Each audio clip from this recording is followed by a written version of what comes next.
miyaynu kacaynaa mise waa aynu kufaynaa sida xaal u eeg yahay, ama waynu adkaano wax jiraynu ahaan, ama waynu idlaano dib la inoo arki maayo. allaha u naxariiste abwaangaariye ayaa tuducidan lahaa, waayo qofka maanta waddankeena ku nooli marka uu arko daaraha dhaadheer iyo laamiyada quruxda badan ee waddanka laga dhisay, markiiba waxaa maskaxdiisa ku qafulmaysaa in aynu horumarnay.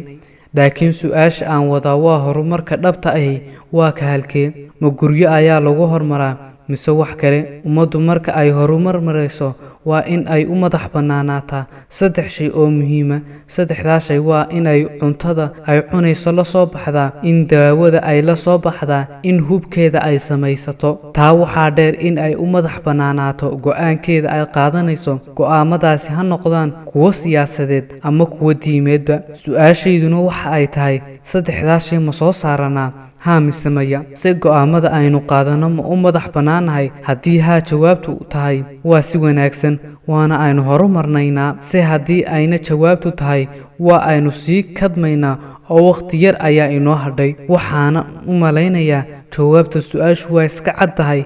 haddii guryo dhaadheer ay horumar yihiin, reer galbeed oo maanta kuwa ugu dhaadheer dhistay ayaa sii jiri lahaa. nimanka u fakara reer galbeed iyo qoraayadoodu waaweyni maanta waxa ay saadaaliyaan in reer magaalnimadii sii dhammaanayso, waayo waxa ay weyday 2 shay oo aan ummadi la-aantood sii jirin karin. 2daas shayna waa akhlaaq iyo mabaadi'. maanta xaaladda ummaddu marayso waa la wada arkaa.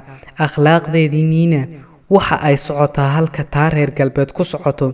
dadkiina yar iyo weynba waxa ay ka wada fakaraan waa adduunye iyo sidii lagu heli lahaa. mushkiladaha kale eeyna haystaana waa mufakariin inoo fakara oo inagu yar amaba aynaan lahayn, waayo qof kasta oo maanta bulsho la hadlaya waxa uu ku hadlaa waa horumarka guryaha ee la gaadhay. waana yar tahay qof soo hadal qaada arrinta akhlaaqda iyo mabaadi'da. wax kaleba aan idinka warramee xaaladda maanta aynu ku sugannahay idinka warrami maayo oo badankiinu waa u warhayaa. qof iska dhiga tiro mooyaane, hase ahaatee waxaa loo baahan yahay in la baraarugo lana ogaado in aynu sii kadmayno. haddii aynu sida tan ku sii soconno, guryaha iyo laamiyaha ummad ma dhisaan oo ummad ayaa dhista iyaga. haddii la waayo ummaddii dhisi lahaydna, innaga iyo iyaguba waa ay isla dumayaan. taariikhda laguma hayo ummad ku hormartay laamiyo iyo guryo.